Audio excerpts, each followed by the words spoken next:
Hello दोस्तों, नमस्कार। स्वागत है मेरे YouTube चैनल पर। और मोल्ड सीरीज के अंदर एक बहुत ही बढ़िया वीडियो लेके आया हूँ आज। हम आज इस वीडियो में बात करेंगे कि मोल्ड बेस के अंदर कौन कौन से पार्ट्स आते हैं। क्योंकि कई जगह सुनने को मिलता है हमें कि यहाँ मोल्ड बेस बनता है, यहाँ मोल्ड बनता है। तो वो कौन से पार्ट्स हैं जो मोल्ड बेस के अंदर आते हैं, और वो कौन से पार्ट है जिनके बिना मोल्ड अधूरा रहता है। तो बने रहिएगा वीडियो में। और इसमें एक और खास टॉपिक पे डिस्कस होने वाला है, जो कि है पिलर और बूस के बारे में। तो सबसे पहले हम देखेंगे कि मोल्ड बेस में कौन कौन से पार्ट आते हैं। तो आप एक चीज ध्यान रखना, बेसिक पार्ट जो जिसके बिना मोल्ड खड़ा ना हो सके, वो हमारे मोल्ड बेस के पार्ट होते हैं। इसमें कौन कौन से पार्ट आते हैं, चलिए एक एक करके समझते हैं। पहले आपको दिखेगा टॉप प्लेट, जो कि एक मोल्ड बेस का पार्ट होता है। लोकेटिंग रिंग भी हमारा मोल्ड बेस का ही पार्ट होता है। मोल्ड लेग, ये भी हमारे मोल्ड बेस के पार्ट होते हैं। जहां मैं माउस पॉइंटर को ले जा रहा हूँ, जिसको हाइड कर रहा हूँ, वो पार्ट्स के नाम है। और ये हमारा एक कैविटी, कैविटी भी मोल्ड बेस का पार्ट है। जैसे कि आप देख सकते हो, इसमें प्रोफाइल बना हुआ है। ये वैसे कोर ब्लॉक है, तो कैविटी में भी प्रोफाइल होगा, ताकि ये दोनों के इंप्रेशन में जो गैप क्रिएट होगा वही तो पार्ट बनेगा। तो ये बेसिकली अभी जो है ये सॉलिड में है। तो जैसे कि सॉलिड में है तो ये मोल्ड बेस का ही पार्ट है। लेकिन ये सॉलिड में हमारा कटा हुआ है। एक होता है हाउसिंग, उसके अंदर हम इंसर्ट डालते हैं, तो हाउसिंग होता है, तो वो मोल्ड बेस का पार्ट होता है। और वैसे ही ये कंप्लीट मोल्ड ही है अभी। अगर हमारा इंसर्ट नहीं होता है तो वो मोल्ड बेस में आ जाता है। तो हम कोर और कैविटी को भी मोल्ड बेस में ले सकते हैं, मोल्ड बेस के नाम पर। वैसे ये कंप्लीट मोल्ड है। अगर इसमें हाउसिंग कटा हो तो मोल्ड बेस का पार्ट हो सकता है ये। उसके बाद हमारा ये बूस जो लगा है, ये भी मोल्ड बेस का पार्ट होता है, जो कैविटी साइड में लगा है। ज्यादातर मामलों में बूस कैविटी साइड में होते हैं। जब 3 प्लेट मोल्ड हम बनाते हैं तो टॉप प्लेट में हमारा पिलर ठुक जाता है, जो कि कैविटी को चलाने में मदद करता है। तो कैविटी साइड पिलर चले जाते हैं। नहीं तो ज्यादातर केस में आप देखोगे तो आपको पिलर कोर साइड में ही देखने को मिलेगा। तो यहाँ पर बात करेंगे पिलर की, तो पिलर भी हमारा मोल्ड बेस के पार्ट होता है, क्योंकि इसके बिना हमारा मोल्ड चलेगा नहीं। इसलिए ये कोर हो गया, ये कोर ब्लॉक था, ये भी मोल्ड बेस के पार्ट में है। तो ये हमारा कोर बैक है, ये मोल्ड बेस का पार्ट है। यहाँ पर आप देखोगे आपको एक मोल्ड लॉक लगा होगा, ये लॉक पट्टी, यानी जिसके बिना मोल्ड अधूरा रहता है, यानी ये लॉक करके रखता है मोल्ड को। तो इसे भी हम मोल्ड बेस के पार्ट में देंगे, अगर हम मोल्ड बेस बना रहे हैं तो ये भी मोल्ड बेस का पार्ट हो जाएगा। उसके बाद रिटर्न पिन जो है, ये मोल्ड बेस के पार्ट में ही आता है। बेशक ये स्टैंडर्ड आता है मार्केट से, या फिर हम इसे इन हाउस बनवाते हैं, अगर जहाँ पे सीजी मशीन हो, या फिर बाहर से हम सीजी कराते हैं, जिसे हम सिलेंड्रिकल ग्राइंडर भी कहते हैं। तो ये हमारा गाइड पिलर है, और ये इजेक्टर गाइड बुश है। ये इजेक्टर गाइड पिलर हो गया, और यहाँ पे ये इजेक्टर गाइड बुश है। तो ये भी मोल्ड बेस का ही पार्ट होता है। तो ये 4 लगे होते हैं ज्यादातर मामलों में, कहीं कहीं 2 लगाते हैं।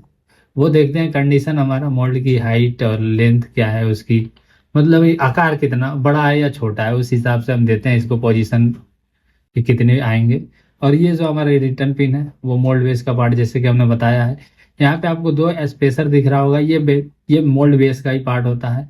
उसके बाद इजेक्टर प्लेट और इजेक्टर बैक प्लेट भी मोल्ड बेस के पार्ट में ही है। और ये जो सपोर्ट पिलर आपको दिख रहा है, ये सपोर्ट पिलर भी मोल्ड बेस का पार्ट होता है। ये जरूरत के हिसाब से हम इसकी क्वांटिटी बढ़ा और घटा सकते हैं। आपको यहाँ पे रेस्ट बटन दिख रहा होगा, जो कि बॉटम प्लेट में टच है।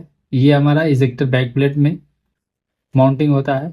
और यहाँ पे आपको अलग से रेस्ट बटन जैसा दिख रहा है, ये इजेक्टर स्टॉपर है, जो कि ये मोल्ड बेस के पार्ट आप ले सकते हो इसको, लेकिन ये चाइल्ड पार्ट में आ जाएगा मोल्ड के अंदर। और ये रेस्ट बटन भी चाइल्ड पार्ट के अंदर आता है, लेकिन हम जब मोल्ड बेस बनाते हैं तो वो हम इसमें कंप्लीट करके देते हैं ये। तो ये भी मोल्ड बेस का पार्ट है। और इसके बाद आपको एक बॉटम प्लेट दिख रहा है, ये भी मोल्ड बेस का ही पार्ट है। तो ये जो पार्ट थे, ये सब मोल्ड बेस के पार्ट के बारे में हमने बताया है इसमें।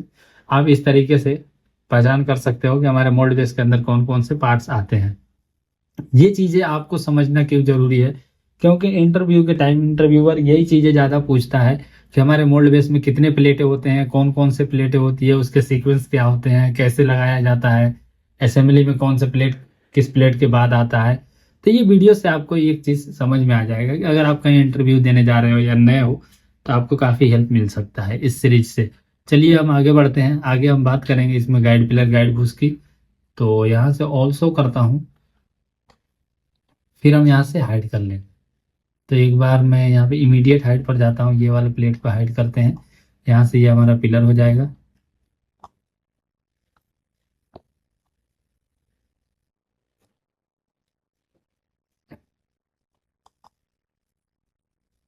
अब इसे करता हूँ control shift plus B. Control shift plus B करके हम देख सकते हैं कि हमारा जो इसमें पिलर है वो इधर लगा है, और यहाँ पे हमारा कैविटी साइड में बुश लगा है। अब हम इसको थोड़ा मूव कराएंगे, तो मूव कमांड लेंगे यहाँ से, मूव ऑब्जेक्ट। मूव ऑब्जेक्ट में सबसे पहले हमें ऑब्जेक्ट को सिलेक्ट करना होता है जो हमें मूव कराना है। तो हम ये ऑब्जेक्ट को सिलेक्ट कर रहे हैं, ये सारे ऑब्जेक्ट जो हाईलाइट हुए हैं ये सिलेक्टेड है। अब ये वेक्टर हमें देना होगा, डायरेक्शन, तो हम ऊपर की तरफ लेके जाएंगे। अब आप यहाँ से ड्रैग करके इसे ले जा सकते हो, या फिर यहाँ पे जो वैल्यू इनपुट करोगे ये उतना मूव हो जाएगा, जैसे आप शो रिजल्ट में भी इसे देख सकते हो।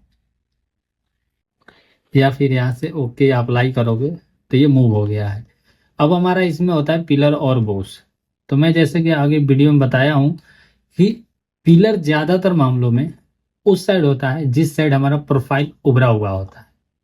ये जैसे कि आप देख सकते हो, ये यहाँ कैविटी है और ये हमारा कोर है, तो ये उभरा हुआ प्रोफाइल है, तो इधर हमारा पिलर आएगा। अगर किसी केस में हमारा कैविटी साइड में प्रोफाइल उभरा हुआ हो तो हमारा जो पिलर है वो कैविटी साइड जाएगा।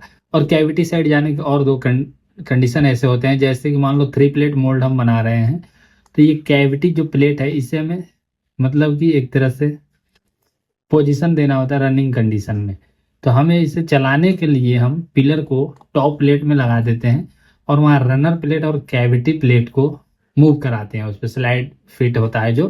तो इस तरीके से हमारा कैविटी साइड पिलर आ सकता है। या फिर एक कंडीशन और होता है, जैसे हमारा स्लाइडर वाला मोल्ड है और जब हमारा स्लाइडर जब लगाते हैं तो उसमें फिंगर पिन लगते हैं स्लाइडर के मूवमेंट के लिए। तो जब हमारा फिंगर पिन बड़ा होता है तो हम कैविटी साइड पिलर को रख देते हैं, ताकि हमारा फिंगर पिन के एंट्री से पहले हमारा पिलर का एंट्री हो जाए। तो हम उस कंडीशन में भी पिलर को कैविटी साइड दे सकते हैं। ये पिलर और बुश में जो रिलेशन होता है ये H7G6 का होता है। जैसे होल के लिए हम H7 लिखते हैं और साफ्ट के लिए G6 लिखते हैं।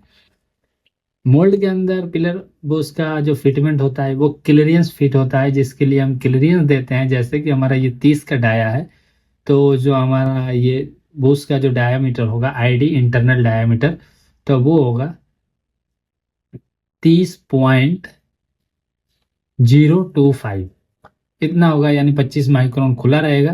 तो इसमें क्लियरेंस प्रोवाइड करेगा और ये आसानी से स्लाइड फिट हो सकता है।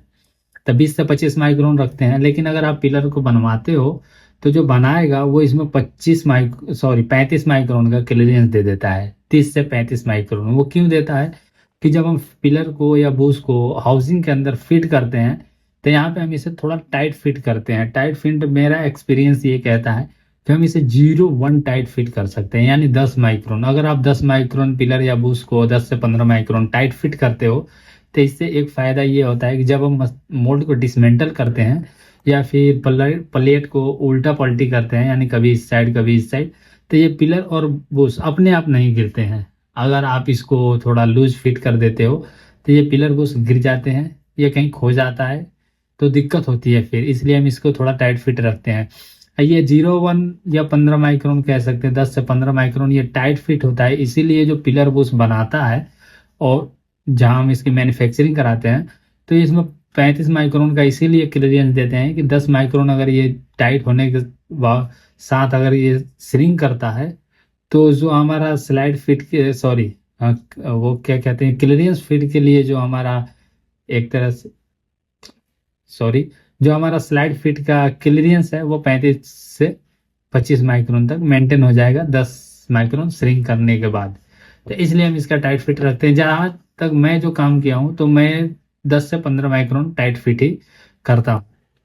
उससे एक फायदा होता है कि हमारा पिलर बुश अपने आप नहीं गिरता है, ना निकलता है, जैसे हम उस पर जब तक चोट ना मार के निकाले। इतना भी चोट नहीं, 2 तरह के फिट होते हैं इसमें, एक पुश फिट, मतलब एक पुश फिट होता है, एक प्रेस फिट होता है। तो प्रेस फिट में ज़्यादा ठोकना पड़ता है और पुश फिट में हल्के चोट मारोगे तो वो चला जाता है। तो इसलिए इस टाइप के फिटमेंट आप देना। और बताना कमेंट में कि ये वीडियो कैसा लगा आपको। अगर वीडियो अच्छा लगा होगा तो इसको लाइक कीजिएगा और चैनल को सब्सक्राइब कीजिएगा नए होंगे तो।